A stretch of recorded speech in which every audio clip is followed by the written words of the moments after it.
Go to Exodus 16 really quick.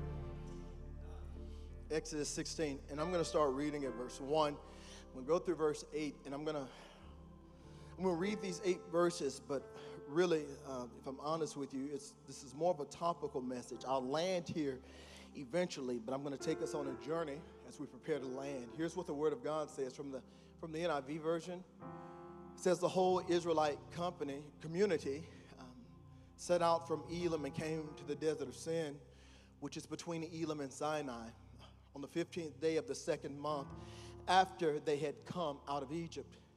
In the desert, the whole community grumbled against Moses and Aaron. The Israelites said to them, "If only we had died by the Lord's hand in Egypt.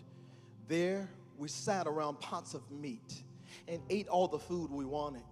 But you brought us out into this desert to starve this entire assembly to death." Then the Lord said to Moses, "I'll rain down bread from heaven for you. The people are to go out each day and gather enough for their day.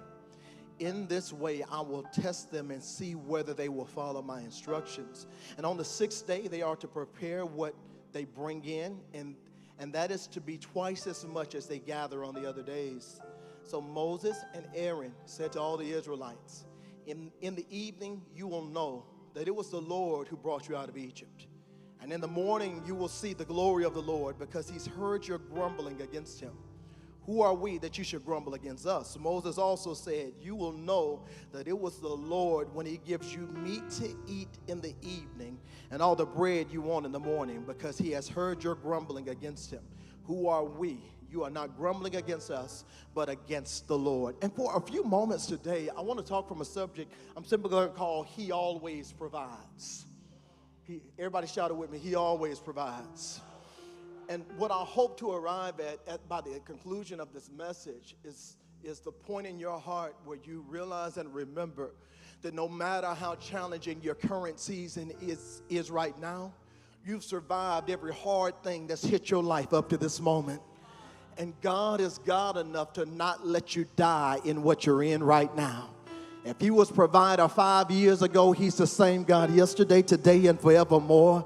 And he's going to prove it to you all over again that he's the Lord that still provides. All right? Y'all ready? Let's ride for just a little bit. Let me just go ahead and start out being honest. Vernon already brought it up, so I'm just going to talk about it a little bit more. I am a girl dad. I'm a girl dad. I got a lot of girls. I've got 4 girls. Nothing in me could produce a boy, no matter how hard I tried. We had 6 pregnancies, 6, count them. 2 of them did not make it to full term. But these 4 girls that came out of my wife's womb, they were all girls. No matter how hard I tried, I prayed, I fasted. I went water only for about 2 weeks. I just said, "Lord, just give me a boy." And every time we would go and get that ultrasound, it would be another girl. I think God did it as a way to humble me, actually. I think the Lord knew what I needed to manage and what I could handle. So if there are any other girl dads in the room, you're going to understand what I mean as I say this. Because I'm a girl dad, that also means I'm whooped. That means that they literally have me wrapped around their fingers. It means that whatever they say, whatever they ask for, it doesn't matter what Fanika says. If the girls say it, they kind of override whatever their mama says. It is something about being a father to girls, and that just happens to be my lot. One morning a couple years back, I was up early doing prayer with our church, and my girls would love it when I would wake up early for prayer because they knew that meant that Dad was going to cook breakfast. And so at the end of prayer, I started to fix my daughter's pancake and bacon and sausage before school. And 3 of my girls came down and they ate, and girl number 3, Amana, was the last one downstairs that day. And when she came down the stairs, she had tears in her eyes. And I could not figure out what had happened that early in the morning to make her cry. And when she got to the bottom of the stairs, she said, "Dad, you fix food for everybody but for me." And I said, "Baby, they just beat you downstairs. I've got something already in the microwave that was waiting for you to arrive. Just because you didn't see it when they got it, don't mean I forgot that you had a need too." I want to start this message by simply saying that just because God didn't show up when you thought he would, and just because God didn't send it when you prayed for it the first time, And just because you've watched him bless other people around you, you feel like you missed the boat. God is God enough to not forget about exactly where you are and to already provide for you before you even ask for it. What I love about God is he didn't wait till I had a need to make the provision. Before I had the need, he already knew the need was going to come. I didn't have to ask him for anything that he had not already made a way for in our lives. So he's the God who always provides. And I think often in our journey of life and as we're becoming everything that we're called to be and who God is calling us to be, it is easy for us to hit hiccups in the road when life happens, when life just be lifing. And we forget while life is lifing that God was lifing before life was lifing. And God loves us enough to outdo anything life could ever allow to come into our lives. As a matter of fact, there is nothing that's ever happened in your life that caught him by surprise. God is not shocked by any season or any storm. And for everything you'll find yourself in, he's faithful enough to always create a way out. And this is why I probably love Moses more than any other character in the Bible. Moses is probably one of my favorite leaders for several reasons. Number one, I love Moses because not only was Moses a strong leader, Moses still had a little bit of thug in him. Let's be honest. Moses, from many people's account, would not feel like he was all the way delivered sometimes. It would seem as if God would have called a perfect and pristine man to lead millions of people out of Egypt and into their destiny, but God chose somebody that was still a little rough around the edges. He called somebody that still didn't have it all the way together. Matter of fact, he called somebody that didn't even want to do what he was being asked to do. It is the perfect picture for every one of us, because what I love about how God does us is he doesn't wait for us to get pristine before he uses us. He doesn't wait for us to get it all the way together before he says, my hand is on your life. He does not wait for you to get perfectly aligned with everything you're called to do to begin to use you. God will find you in the middle of your mess and say, tomorrow I have need of you. God will find you in a day where you're saying no, no, no, and he'll say yes, yes, yes. He will take an opportunity where you simply thought I'm not good enough and will use your blindness for how great you are to catapult you into tomorrow. I don't know about anybody else, but I'm glad that God does not wait for me to be perfect before he uses me. He doesn't wait for me to want it before he uses me. God does not wait for my life to get in perfect order before he says, I'm going to put my hand on you and there's nothing you can do about it. Because here is the truth. Because man did not call you, they cannot revoke the call of God on your life either. Because man did not make you, they cannot disqualify you either. And I don't care what your yesterday looked like. I don't care what your last night looked like. There is a God that can pick you up, turn you around in one moment, and still use you to do great things.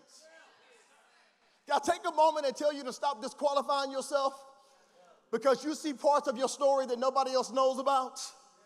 And because you have an up-close view of what you would call your deficiencies, you think your deficiencies have made you miss what God's actually assigned you to do. And the truth is, God's going to work on the other side of your struggle. God is going to show up on the other side of what you're thinking together. God does not wait for you to get perfect before he does what he's going to do in your life. God finds Moses on the backside of the desert minding his business, and all of a sudden fire starts to consume a bush. And Moses, y'all know what else I love about Moses? Moses knows him. Moses see a bush on fire. I got to get a little closer. I got to see what that. Y'all don't know. Let's just be honest. Y'all just a teensy nosy too. Let's just be honest. You know, you see a bush on fire. Now some of y'all might have ran. So ain't none of my business. I'm minding my. But some of us I got to see what's going on over here. Moses draws close to God, and God begins to speak to Moses out of a bush. And when God begins to tell him what he's called him for, Moses begins to give God every reason why he's not good enough. Here's a couple things God does. God will give you a picture of the end without giving you the process in between. God will show you where he's calling you, but he doesn't give you every step along in the process. God will tell you, this is what I'm creating you to do, but he doesn't tell you some of the turmoil you got to go through to get to it. I'll be honest, had God told me what it would be like pastoring and didn't just tell me the end goal, I would have said, nah, let me go be a teacher. I'll go be a lawyer. I'll go be a bum on the street. Let me be something besides this. I would do anything but go through some of the stuff that we got to go through. But here is the wisdom of God. He shows you the picture of the end, so while you're in the middle, you'll keep on running. I want you to just tell a neighbor real quick, keep running, keep running. Look, I know you told yourself you wanted to quit last week. Here is your encouragement, keep running. God knew you would be at a day where you were ready to throw in the towel, but keep running. On the other side of it, he's always going to perform what he showed you. He tells Moses, I need you to go be a voice of deliverance, and I need you to go tell Pharaoh, let my people go. Moses finally gets enough courage to do it. He picks up his brother as his sidekick. They go to Egypt, and they begin to preach a message of deliverance, and everybody's happy in Egypt until it doesn't happen as quickly as they thought it would. Because what I've learned about God is that God will give you a word of freedom, but sometimes freedom don't feel free while you're still enslaved. It doesn't feel like deliverance when I'm still stuck on the inside of it. And it's hard to dream about being free when my taskmasters are still on my back. It's hard to dream about being an entrepreneur when I still got to go clock in every day at this job I hate, and I'm only working because I got to pay the bills. It is hard to dream about being a family man and a wife and a husband when the only thing I've seen is broken relationships. It's hard to dream about being a good parent when I never knew what a good parent was, and I don't know what that system actually looks like. Sometimes it becomes difficult to dream when we find ourselves in processes where God's hand doesn't look like it's on our lives at all. And the children of Israel one day would rejoice, and the next day would be in tears, saying, Moses, we would rather you leave. Keep us in slavery because it's not going to turn out the way that you said. I want to talk to a few people today that know what it's like to lose hope. To have a word from God and lose hope in the middle of the process. To know that God has said something wonderful for your life, but you lose hope. You lose your grit. You lose your ability to still see God because the pain of what you're in feels too prevalent. Is there anybody in this room that knows what it's like to say, God, I trust you, but this don't look trustworthy? Like, God, I love you, but I don't see a resolution to this issue. And I know what you said, but what you said, I just can't see it anymore. It doesn't look like you're going to bring to pass the very thing you promised me. Here is your hope. Here is your strength. God is not a man that he would lie. And he's not the son of man that he would repent. Has he said it and he cannot do it? Has he spoken it and he won't bring it to pass? He's God who's faithful enough to do it every time. So after a series of plagues, I'm rushing the story ahead so I can get y'all where I really want to get you today. After a series of plagues, they finally get delivered or coming out of Egypt, and everybody's excited. They leave out rich. They've been enslaved for over 400 years, 430 years. And when they leave out of Egypt, the Egyptians give them all the gold, all the silk. They give them everything they ask for. There's a season you're about to walk into that when you leave out of what you're in now, you're going to get everything you ask for. I want you to hear me that if you're bold enough to believe it, God's going to be bold enough to provide it. He's going to give you everybody shout, everything I ask for. Like, there will not be a thing that I miss on this journey. He's going to give me everything that I ask for. They're leaving Egypt. They leave rich. And guys, I want you all to really see the wisdom and the provision of God. They are about to wander in the wilderness, and they don't have multiple pairs of clothes. There's no ASOS they can order from and get clothes in the next 24 hours. There are no Christian Louboutins. There's no Gucci, no Louis. That ain't nothing. Ain't no Old Navy. Ain't even a Walmart. But God is faithful enough to give them one pair of clothes that never wear out. I need y'all to really understand. They're about to walk for decades with one pair of shoes and clothes that the Bible says never wore out. Isn't just like God to give you one thing and that one thing be more than enough? Isn't it just like God to make provision with just the one and that one exceeds your wildest imagination? He's faithful. He's faithful to do it. So, get to the Red Sea. They said, so you brought us all the way out here to kill us, huh, Moses? You know, you could have let us die in Egypt, but there's a desert around us. There's a sea in front of us. We don't know how we're going to move ahead. And God turns to Moses. Moses looks up to God, and God says to Moses, what's in your hand? And he says, stretch out your hand. Because, honestly, some of the miracle you've been praying for is already there. Sometimes you're waiting for God to hit you on the top of the head and make something happen, and he's already made it happen. It's all, everybody shouted, it's in my hands. Some of the things God wants to do in you, he's already gave you the dream about it. Your hand just ain't got busy to do it. Some of the miracle that you're going to see, it's already in your hand. You're waiting for it to happen supernaturally, and the supernatural power for it to transpire is already in your hands. So, stretches out his hand, sea part. They walk across, the Bible says, on dry land. No mud or nothing. Sandals don't get stuck in the mud. It's like they're walking in sand. And when they get to the other side and their enemy comes and tries to come across, the waters come back together and their enemies drown in the sea that they just crossed with no issue. All that's beautiful. They start to dance. They get to the other side. Miriam pulls out a tambourine, and they have good Pentecostal church. They start having good Pentecostal church. Miriam was the first praise leader on the other side. She was a mother in Zion, and she began to write prophetic songs about the Lord's deliverance and how their enemy drowned in the Red Sea. And everybody's excited, dancing until it's time to stop dancing, and they realize they don't have water. And they said, Moses, you brought us all the way out here and we ain't got no water? You mean to tell us we're all the way here? Here's where we are, and there's no water for us to drink. And God instructs Moses to take a stick, throw it in bitter water, and the bitter water turns sweet. It's really a picture of the cross and how the cross, the stick that Christ hung on just for us, made our lives sweeter than it would have been before. But that's not what I really want to talk about today. I really want to talk about after they get the water, and we open up in Exodus 16. They are journeying in the desert. They've been out of slavery for 45 days.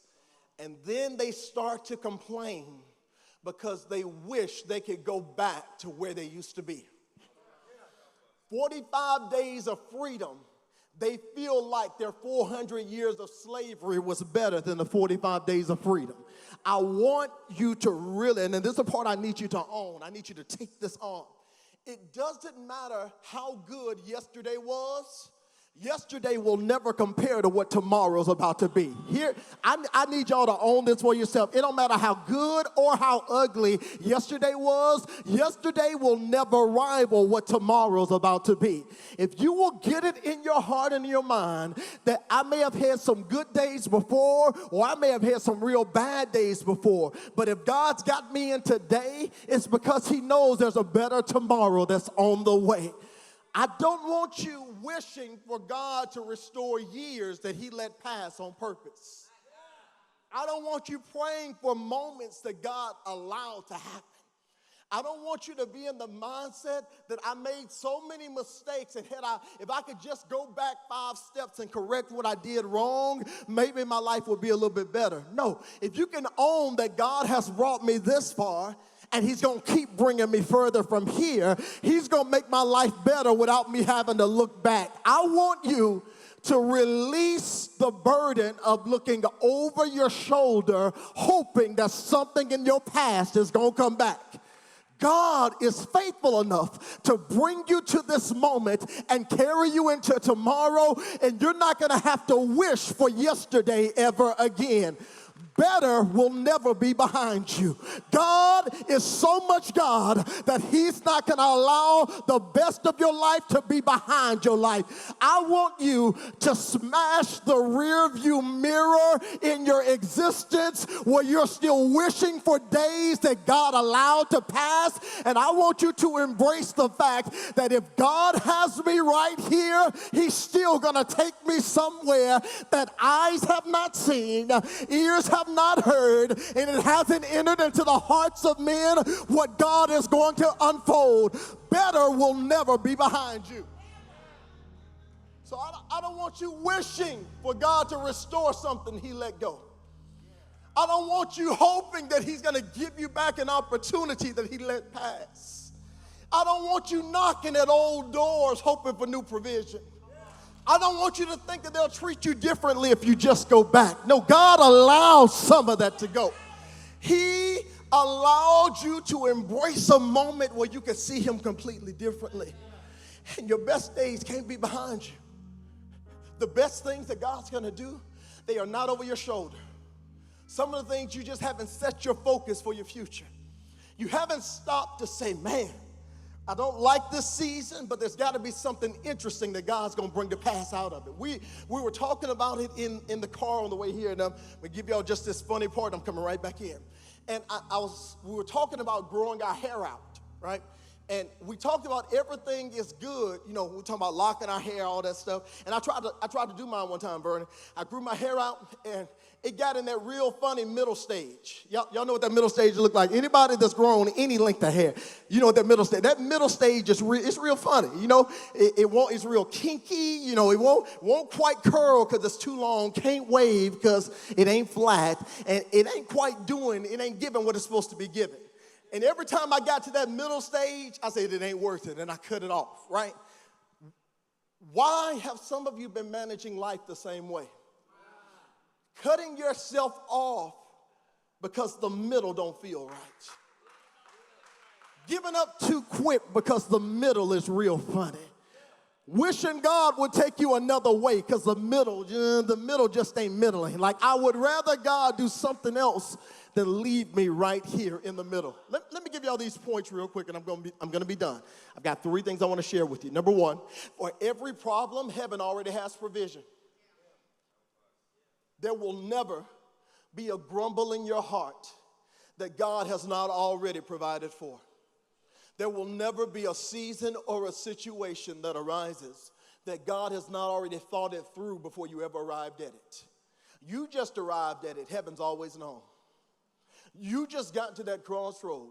God has already seen it, and before you saw it, he already sent provision, right? Like it's like John on the Isle of Patmos in the book of Revelation.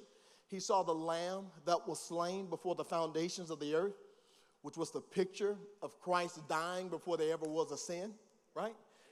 It works the same way with God. God does not wait for you to have a need to figure out your provision. Before you have a need, a problem, an issue, or a situation, God has already mapped out the way that he's going to do it in your life, all right? So here's what I want you to understand. When the children of Israel began to grumble to Moses, you brought us all the way out here to die. We ain't got nothing to eat. We was eating flank steak in Egypt. Some days when we were lucky, they gave us filet mignon. We had the best of the meats. And now you brought us out here, and there is nothing that resembles our best in Egypt. The middle makes it very easy to believe that you've already seen your best. So what Moses does, there's a couple things that happen. I don't want to get too far ahead in my notes. They're fussing at Moses, and it's something that Moses ain't even responsible for. Moses never told them he was going to provide for them. He told them he was going to lead them out. Moses never said, I'm going to cook your meals. He just said, I'm going to get you out of what you've been in. And now they're putting the responsibility on a man that was not built to hold it. What I love about the way God moves is when the people start fussing with the man that brought them out, before Moses can pray, God responds. What I love about God is that before Moses could be the intercessor for the people, God shows up and says, Moses, I'm going to solve this one for you because this ain't your burden to bear. I just needed you to lead them. I didn't ask you to be their chef too. And I want you to understand that there are seasons where you put burdens on your back that don't belong to you. Some of y'all have put too much on your shoulders, and you have tried to be too much for too many too soon. You haven't set the proper boundaries and cut folk off when you should have cut them off. And you got people begging you to be their God when you were never called to be it. I want you to release yourself from the burden of having to perform miracles for people you weren't called to. I want you to release the performance anxiety of always having to make it happen when they got a need. I want you to release yourself from the pressures of their emergencies. Some of you have become perfectionists at showing up for everybody else's emergencies except your own. So they can call you at 2 a.m. and have a need. But when you call them at 3 in the afternoon, nobody answers the phone. You have learned how to show up for everybody else but yourself. And now they see you as the way out, and you have become like a God unto them. I want you to release yourself from the pressure of performing for people and becoming something for them you were never called to be. Listen, I want y'all to hear me when I say this. No is not a cuss word. And it's okay in moments of your life to tell people, nah, I can't do that. Nah, that ain't my responsibility. It's okay for you to take off your shoulders stuff you were never called to carry. It's okay to set boundaries with family. I can love you but still have boundaries around where we go together. It's okay for you to draw lines in the sand with your grown children. They are 28 years old. Pookie ain't a baby. I know they always going to be your baby in your eyes, but it's okay to say, all right, baby, you got to grow up. It's okay for you to stop having to perform for everybody and you stepping in and being what God's been trying to be. Because very often, God will give you the word, but we will try to be the provision and the word all together. And there's a place where you got to say, I'm going to be praying for you. And you honestly pray. Not just that, sometimes we say, I'm going to pray for you, and that was the prayer. But no, I mean where you honestly just take time to say, let me pray for you, and you pray for them, and you keep it moving. You are not their God. And you don't have to perform just because they demand it. You don't have to show up just because they need you. And it doesn't make you any less Christ-like if you tell yourself no. Even Jesus, every once in a while, will leave people and go into a mountain. It's okay for you to find your mountain. It's okay. You don't know why I love your pastors. They're about to take a Sabbath. They're about to take 3 weeks off. And you know what we do when we take 3 weeks off? We don't care anything about, we love the church. We just don't care about it anymore. Like, we unplug. Don't call me. Don't need me. Ask me everything you need to ask me before I leave. I am not picking up the phone. It's okay for you to unplug from everybody that needs you.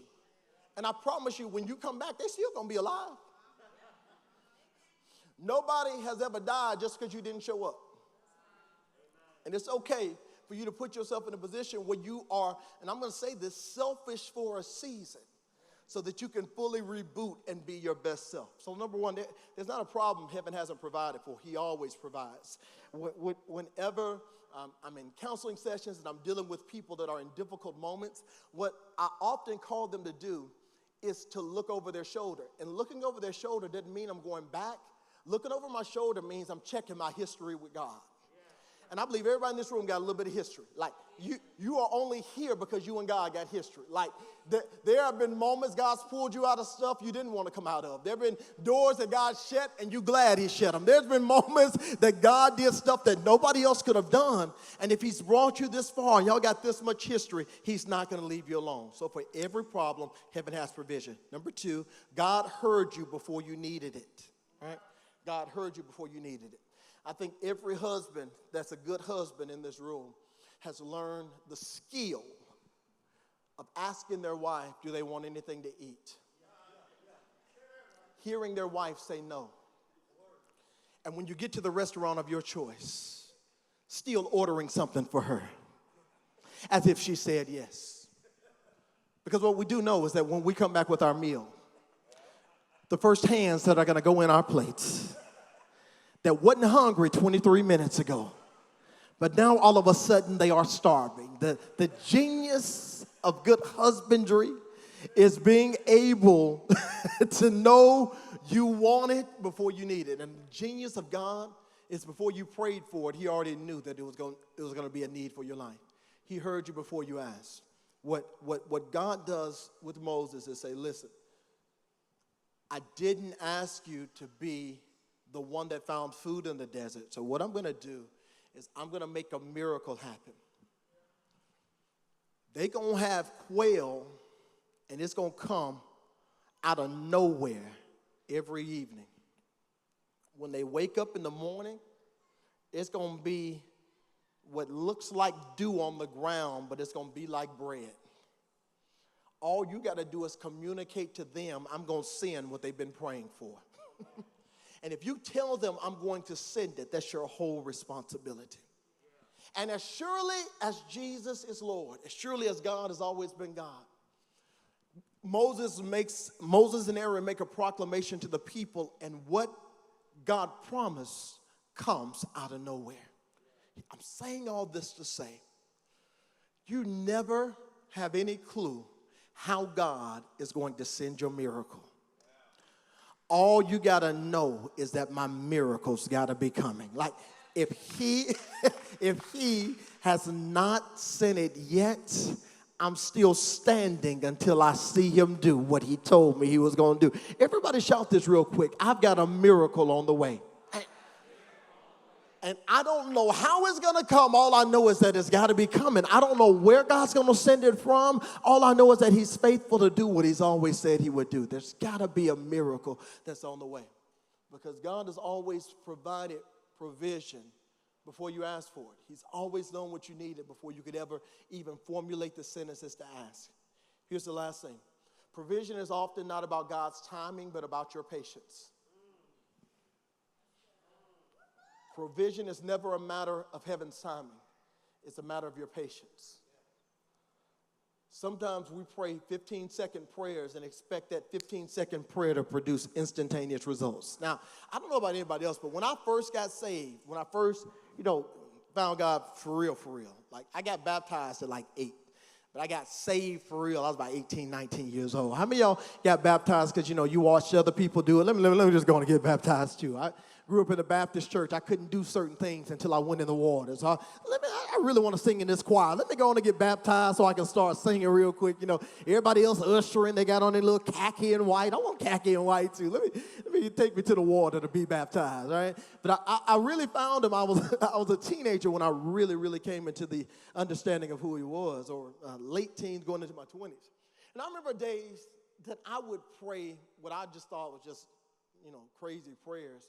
And God would answer almost instantaneously. Y'all ever had those moments like early on in the faith when you would just say, God, I really want Burger King today. And all of a sudden, like a $5 gift card from out of nowhere would hit you. Like, ooh, God, you really be out here providing, And then 6 months later, I found out those same prayers didn't work the same.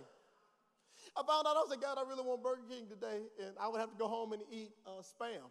I found out that there were moments that God would show me early on I'm trustworthy as a father. And then as I continued to mature in my journey, he would say I'm trustworthy as a father, but just because I'm trustworthy don't mean I'm a genie. I'm God, not genie. I don't have to do it when you say it, because I know what you need beyond your words. I want you to embrace the fact that God providing is not always giving you what you want when you want it. Sometimes God's best provision is making you wait and growing you in your patience in the process. I want a few of y'all that know you can use a little bit more patience to breathe in, breathe out, because God is going to take you through a time period where it stresses you out, but the stress is to stretch your patience. He's trying to show you, I am not a genie in the bottle that's got to show up right when you say it, but when I show up, I'm going to show up right when you need it. I'm God enough to know timing much better than you. And some of you all have this testimony. Had God gave me what I prayed for when I prayed it, it would have jacked my life up. Thanks be to God that he was wise enough to know she can't handle what she's asking for, so I'm going to delay this request a little bit longer. But it doesn't mean I'm not going to show up right on time. I didn't understand as a child when the old folks were saying, he may not come when you want him, but he'll be there right on time. But now that I am a little bit older, there's so much wisdom in knowing that God is not mandated to do it when you want it, but he's always going to do it right when you need it, because he is the God who provides. For some of you, what you've been praying for is not for God to give you more money. Some of your prayers have been for God, I just need a little peace. I'm stressed, I'm stretched. I don't think anybody understands my season or my situation. God, what I need you to provide, money can't do. I want to feel loved.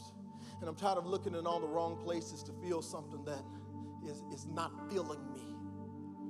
For some of you, your prayers have been, God, I don't even need another meal. I really need a miracle. My body feels like it's falling apart. Things are not in line the way it needs to be. And I love you and I trust you, but this season feels tighter than any other I've known. Here's what I want you to understand.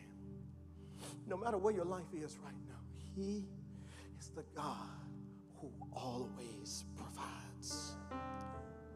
Not some of the time, not part of the time. He always provides. This morning I was praying, and I don't even know what the church as a whole stands in the need of. But I began to pray to God for this house, for the miracle from heaven that this season demands that it be released. That within the context of financial miracles to be released, to be an even greater bridge and asset to what God has called Life Church to be right here in Richmond, that God would send every provision. That there wouldn't be a space where this house lacked any good thing it needed to be the hands and feet of Jesus in the earth. Now, I say that for the church because what I believe is that whatever God does for what you're connected to is also going to hit your house. I believe that some of you have been holding your tongue on what you needed to pray because you were afraid that God was not going to show up. Today, I want you to understand He's the God who always provides.